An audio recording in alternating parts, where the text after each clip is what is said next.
మనందరం జ్వరం వచ్చినప్పుడు ఒక థర్మామీటర్ తోని బాడీ టెంపరేచర్ మెజర్ చేస్తాం.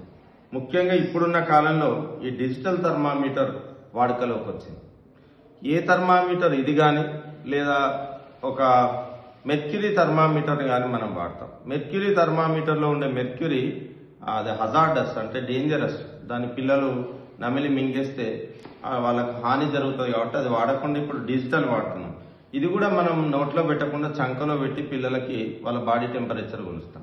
ఇప్పుడు నా క్వశ్చన్ ఏంటంటే, టెంపరేచర్ కొలవడానికి 1 నిమిషం పైన పిల్లవాడి నోట్లో ఎందుకు థర్మామీటర్ పెట్టాలి?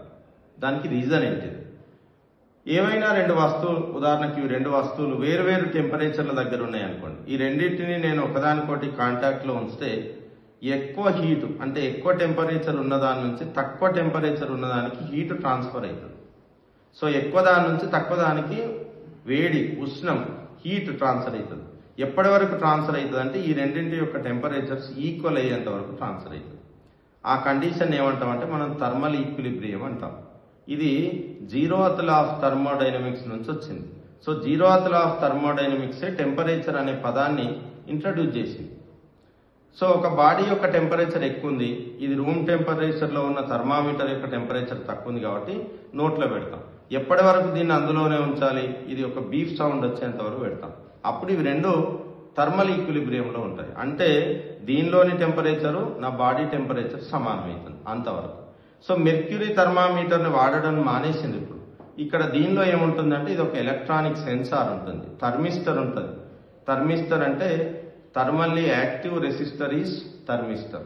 దానిలో ఒక అనలాగ్ సిగ్నల్ మళ్ళీ మనకు డిజిటల్ అవుతుంది. సులభంగా ఇక్కడ రీడింగ్ చూడొచ్చు, బీఫ్ సౌండ్ వస్తుంది, మనం బాడీ టెంపరేచర్ తెలుసుకోవచ్చు.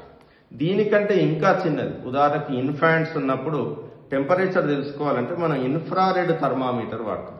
సో ఇన్ఫ్రారెడ్ థర్మామీటర్ నేను నొక్కి నా నుదిటి మీద కనుక పెడితే నా బాడీ టెంపరేచర్ వచ్చేస్తుంది. సో ఇందులో రేడియేషన్ మెజర్ చేస్తుంది, ఇది ఇన్స్టాంటేనియస్ గా మెజర్ చేస్తుంది కాబట్టి వెంటనే టెంపరేచర్ తెలుస్తుంది. ఇంకా చిన్నపిల్లల విషయంలో చెవిలో పెట్టి టెంపరేచర్ ఫైండ్ అవుట్ చేస్తారు. ఎందుకంటే ఈ చెవి క్యావిటీలో రేడియేషన్ కరెక్ట్ గా మెజర్ చేసి మనకు టెంపరేచర్ వస్తుంది. So temperature is a term coined by 0th law of thermodynamics. So temperature is the measure of heat. అంటే ఒక వస్తువు ఎంత చల్లగా ఉంది, ఎంత వేడిగా ఉందో చెప్పేదాన్ని మనం ఉష్ణోగ్రత అంటాం. కాబట్టి 1 మినిట్ అయితే తప్ప థర్మామీటర్ మనకు కరెక్ట్ రీడింగ్ ఇవ్వదు.